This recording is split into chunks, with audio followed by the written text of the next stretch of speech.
Hello, welcome back to Heretic Owl Tarot. My name is Liz, and I will be guiding you on this journey today. This is the reading for the 6-3 Human Design Profile, the Role Model Martyr. If you don't know what your Human Design Profile is, there's a link in the description for you to get your Human Design Body Graph, and your profile will be listed on there. Definitely be sure to check out your zodiac sign readings. Those are all up for your viewing pleasure. And of course, I would love it if you subscribe to my channel if you haven't done so already. Thank you. Either way, I'm just glad that we're here. So I didn't really have a plan for the spread. I was just kind of shuffling the cards until we got, just kind of like a handful of cards. I love this. We have the Fool. We have the Two of Swords kind of sideways. Usually when it comes out like that way, it feels more reverse than upright to me.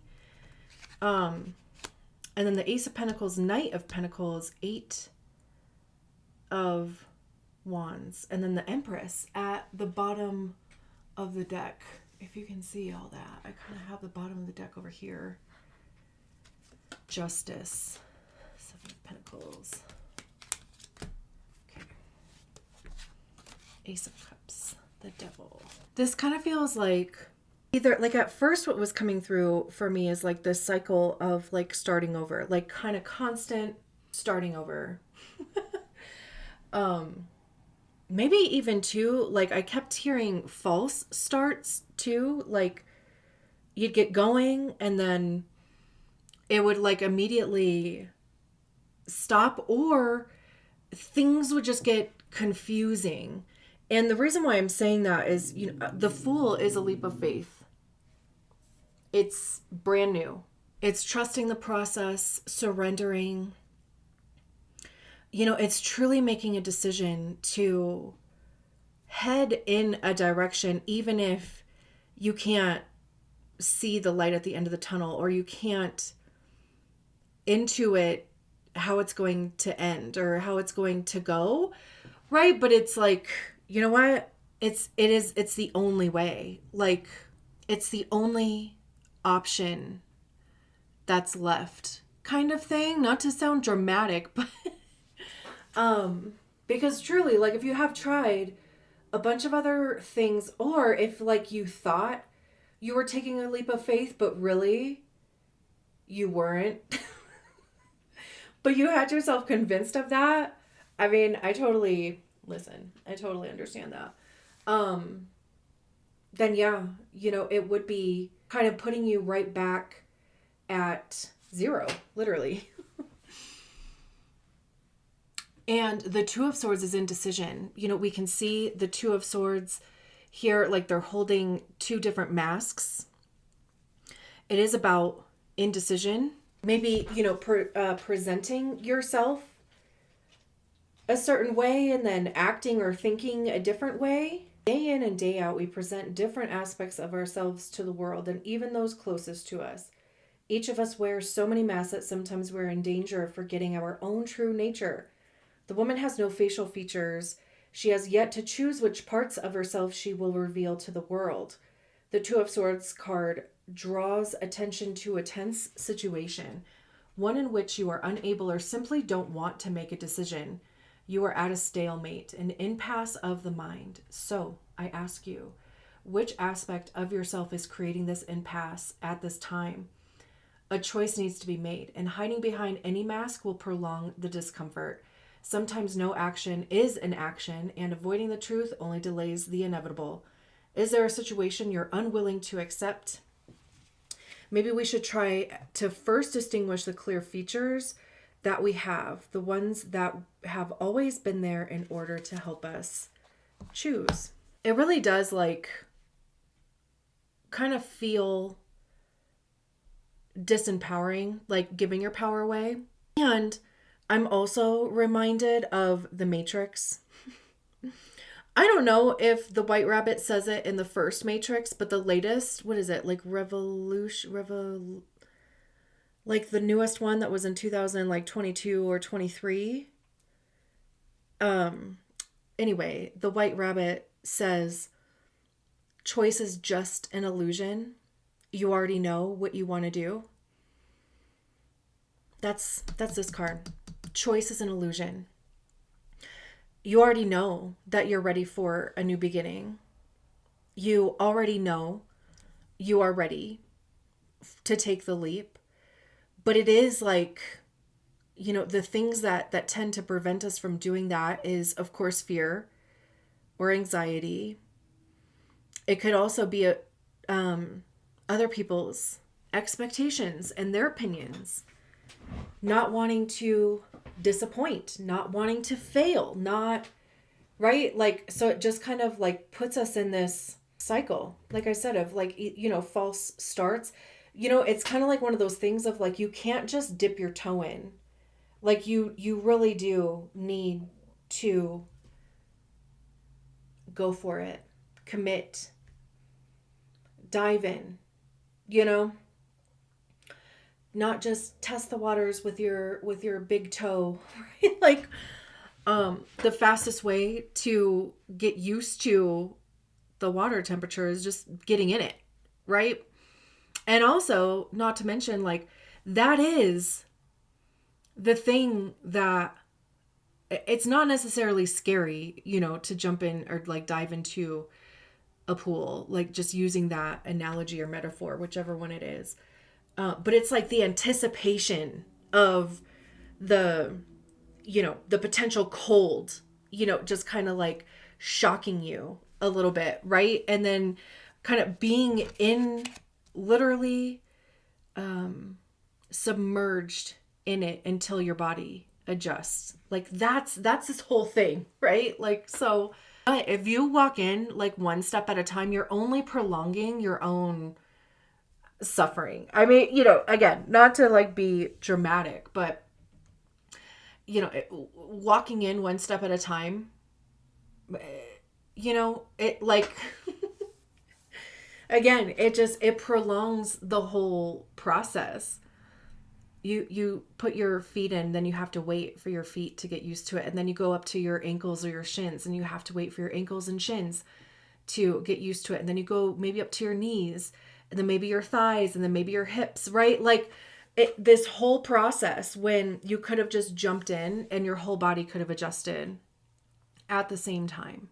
And what's interesting is that we have this Ace of Pentacles, we have the Knight of Pentacles, and the Eight of Wands, which is kind of funny that the Knight of Pentacles and the Eight of Wands are right next to each other, because it's like this slow ass card with this fast card.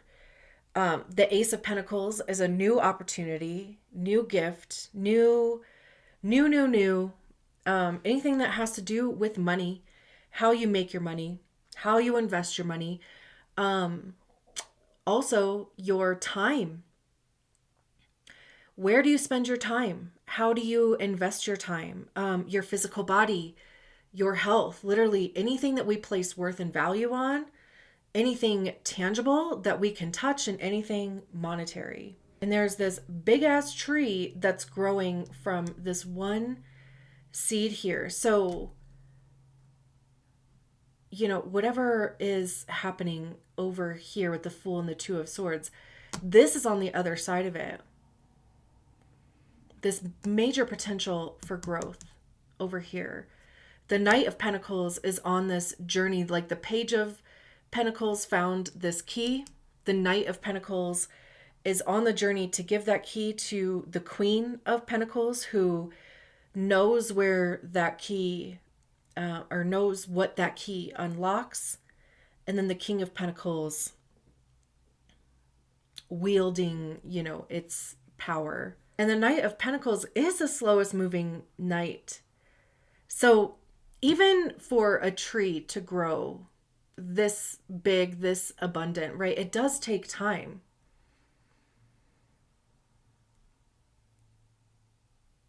Although, I mean, this tree is already formed. So, I mean, like, this could be something that you have been manifesting for some time. It could be an opportunity that comes in that, like it has a really great foundation under it, around it, on top of it, right? Um, it could be like a long haul journey too. Like it could have staying power. I mean, really just like a place where you could really learn a lot, really expand and grow a lot within the company. I mean, of course, I'm kind of just using work because we're talking about pentacles here. But I mean, if this is about your health, this could be adapting a different lifestyle that is more in support of your health. And literally, again, right, it's the long haul. It's sustainability. It's not just I want to drop 20 pounds in a month, right? Like it's not that, because you can do that, but it wouldn't be healthy in most cases. Like it's, in most cases, it's not all that healthy to lose 20 pounds in a month, unless you are under medical supervision, right? Like,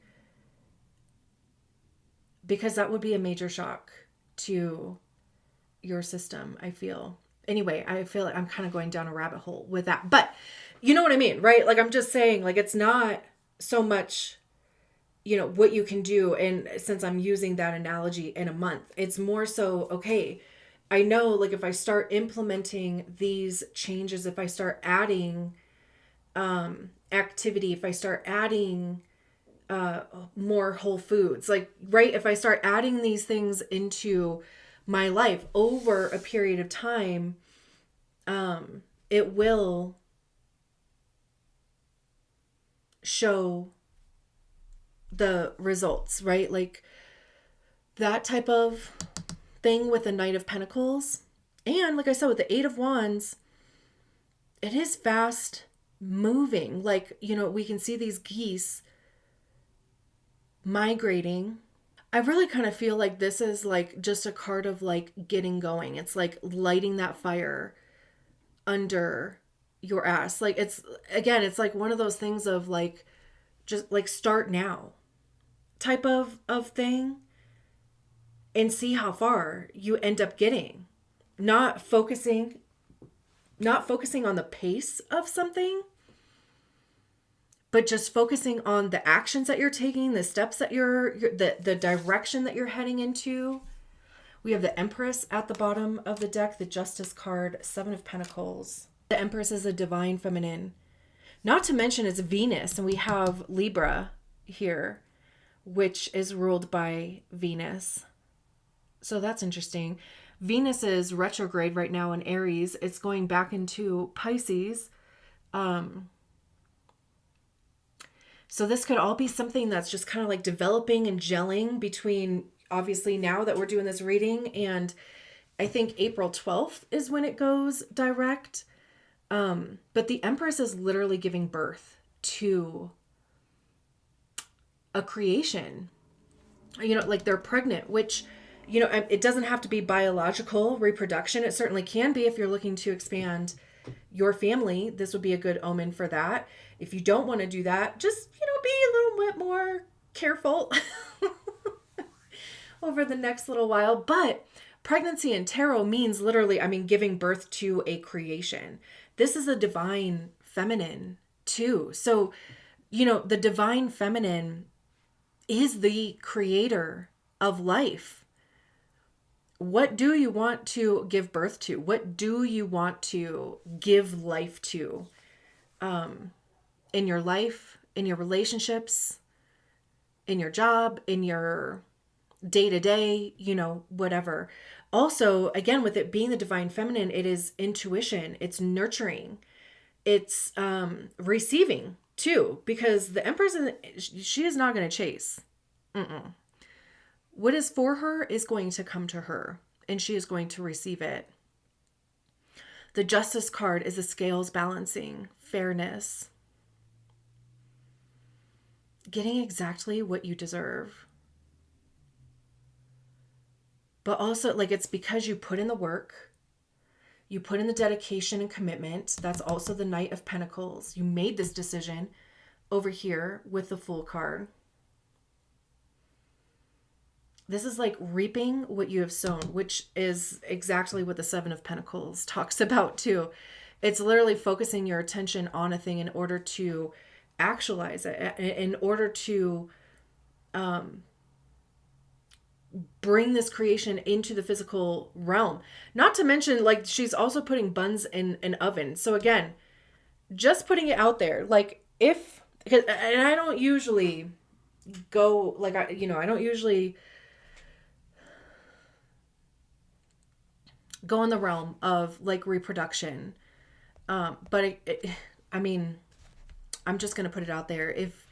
If you are looking to expand your family, this would be a good omen for that. And if you are not looking to expand your family, just be careful. But also, like, this is even too, like, it feels like to me preparation, because they would have like gotten up early, put together, and they probably started the night before actually, prepping the dough, letting it rest, kneading it, blah, blah, blah. All the stuff that goes into the process of getting a dough ready to even go in an oven, right? So it's the preparation that sets you up for success, right? And again, even being prepared to, whatever. I always kind of feel like they're selling sourdough at a market. I mean, I have no clue. That's just the story that comes to my mind anytime I see this specific Seven of Pentacles. But right, like, it's being prepared to sell your product. It is putting your time, your energy, your resources. It's also time management, right? Because they've done this enough times where they know they have to start the night before. They probably do have to get up early to get all these baked off if they hadn't started that the night before too, to be ready to go when people start showing up wanting to buy their amazing sourdough. I love this. This was beautiful. Thank you so much for allowing me to read your cards. Oh, my babies. Okay. Okay. I'll talk to you later. Bye.